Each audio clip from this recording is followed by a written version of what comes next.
നമ്മുടെ EVൻ്റെ ഹുഡ് നമ്മൾ ഓപ്പൺ ചെയ്ത് വെച്ചിട്ടുണ്ട് കേട്ടോ.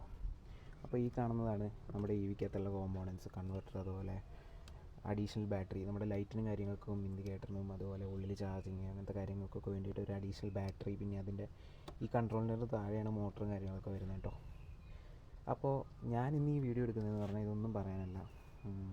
ഞാനിതിന് മുമ്പ് ഒരു കാർ യൂസ് ചെയ്തിരുന്നു, നിങ്ങളോട് പറഞ്ഞിട്ടുണ്ട്. അപ്പോൾ അതൊരു പെട്രോൾ കാറായിരുന്നു. അതിൻ്റെ അകത്ത് ഞാനിതുപോലെ വിൻഡ് ഷീൽഡ് വാഷർ ഫ്ലൂയിഡ് നിറയ്ക്കുമായിരുന്നു. അപ്പോൾ എപ്പോഴും നമ്മൾ നോർമൽ ടാപ്പ് വാട്ടർ യൂസ് ചെയ്തിട്ട് ഇതിൻ്റെ അകത്ത് വെള്ളം നിറച്ച് വെക്കുമായിരുന്നു. അപ്പോൾ എനിക്ക് ചെറിയൊരു പണി കിട്ടിയായിരുന്നു. അതെന്ന് പറഞ്ഞിട്ടുണ്ടെങ്കിൽ ഞാൻ ഇടയ്ക്കിടയ്ക്ക് വാഷ് ചെയ്തിട്ട് എപ്പോഴും റണ്ണിങ്ങിൻ്റെ ഇടയ്ക്ക് നമ്മൾ എങ്ങോട്ടെങ്കിലുമൊക്കെ പോകുമ്പോൾ ഫുള്ളിങ്ങനെ ക്ലീൻ ചെയ്യാറുണ്ട് കേട്ടോ, പതിവായിട്ട്. അപ്പോൾ ഇതിൻ്റെ ഇടയ്ക്ക് നമ്മുടെ നോസിലിന് ചെറിയൊരു ബ്ലോക്ക് വന്നായിരുന്നു, ഒരു നോസിലിന് ബ്ലോക്ക് വന്നായിരുന്നു കേട്ടോ. ഈ വണ്ടിക്കല്ല, ഇതിന് മുമ്പുണ്ടായിരുന്ന വണ്ടിക്ക്. ഇപ്പോൾ ഒരു കുഴപ്പമില്ല.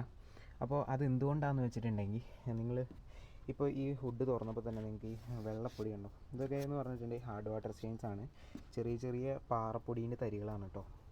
അപ്പോൾ ഇത് നമ്മൾ ഈ ക്യാപ്പൊക്കെ തുറന്നിട്ട് ഇതിൻ്റെ അകത്തേക്ക് വെള്ളം ടാപ്പ് വാട്ടർ യൂസ് ചെയ്തിട്ട് ഒഴിക്കുകയാണെങ്കിൽ അതിൻ്റെ അകത്ത് ആ സെഡിമെൻസും കാര്യങ്ങളൊക്കെ ഉണ്ടാവും. അതൊക്കെ ആ പൈപ്പ് ത്രൂ ഇങ്ങനെ പോകുക. അപ്പോൾ ചെറിയൊരു നോസിൽ അതിൻ്റെ ചെറിയൊരു ഹോളാണ് വരുന്നത്.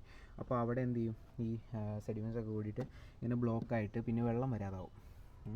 അതിൻ്റെ അകത്ത് കൂടെ പിന്നെ നമുക്ക് ക്ലീൻ ചെയ്യാൻ പറ്റില്ല. ഒരു നോസിലൊക്കെ പിന്നീട് വർക്ക് ചെയ്യുന്നുണ്ടായിരുന്നുള്ളൂ, അത് പിന്നെ ക്ലീൻ ചെയ്യാൻ കുറച്ച് പാടായിരുന്നു. ഓക്കെ, അപ്പോൾ പറഞ്ഞു വന്നത്, നല്ല വെള്ളം മാത്രം നമ്മുടെ വാഷർ ഫ്ലൂയിഡിൻ്റെ അകത്ത് ഒഴിക്കുക കേട്ടോ. ഞാനിപ്പോൾ വീട്ടിൽ ടാപ്പ് വാട്ടർ അല്ലാത്ത നമ്മൾ കുടിവെള്ളം യൂസ് ചെയ്യുന്നൊരു ഫിൽറ്ററിൻ്റെ അകത്ത് നിന്ന് എടുത്തിട്ടാണ് കുടിവെള്ളമൊക്കെ വീട്ടിൽ യൂസ് ചെയ്യുന്നത്. അപ്പോൾ ആ കുടിവെള്ളമാണ് ഞാനിപ്പോൾ ഇതിൽ ഫുള്ള് ഫില്ല് ചെയ്ത് വെക്കാറ് കേട്ടോ. അതുപോലെ തന്നെ ഇതിലിപ്പോൾ രണ്ടും കൂളൻ്റാണ് വരുന്നത്. റേഡിയേറ്ററിന് കൂളൻറ്റും കാര്യങ്ങളൊക്കെ ആയതുകൊണ്ട് നമ്മുടെ നോർമൽ ഇത് പെട്രോൾ വണ്ടിക്കകത്ത് നമ്മൾ കൂളൻ്റ് വിത്ത് വാട്ടർ മിക്സ് വരുന്നുണ്ട്. അപ്പോൾ നമ്മൾ ടാപ്പ് വാട്ടർ ഒഴിക്കുന്നതിലും നല്ലത് നല്ല ക്ലീനായിട്ടുള്ള വെള്ളം എടുത്ത് ഒഴിക്കുക, മിനറൽ വാട്ടറോ അല്ലെങ്കിൽ എന്താ നല്ല ഫിൽറ്റർ വെള്ളമോ അല്ലെങ്കിൽ അരിച്ചൊഴിച്ചാലും കുഴപ്പമില്ല.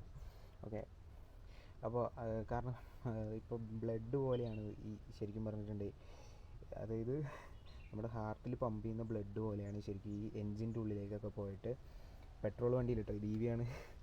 പെട്രോളിൻ്റെ അകത്തൊക്കെ ഇത് ഫുള്ള് ഇങ്ങനെ തണുപ്പിക്കുകയും കാര്യങ്ങളൊക്കെ ചെയ്യുന്നത്, സർക്കുലേഷനൊക്കെ ചെയ്യുമ്പോൾ അത് ബ്ലോക്ക് വരാൻ ചാൻസ് കൂടുതലാണ്. ബ്ലോക്ക് മാത്രമല്ല, കുറച്ചുകൂടെ നിങ്ങളുടെ റേഡിയേറ്ററിൻ്റെ ഉള്ളിലെ ആ സെറ്റപ്പും കാര്യങ്ങളും ആ കൂളിങ്ങിൻ്റെ ആ പരിപാടിയൊക്കെ കുറച്ചുകൂടെ നീറ്റായിട്ടിരിക്കും, എഫിഷ്യൻ്റായിട്ട് വർക്ക് ചെയ്യുകയും ചെയ്യും.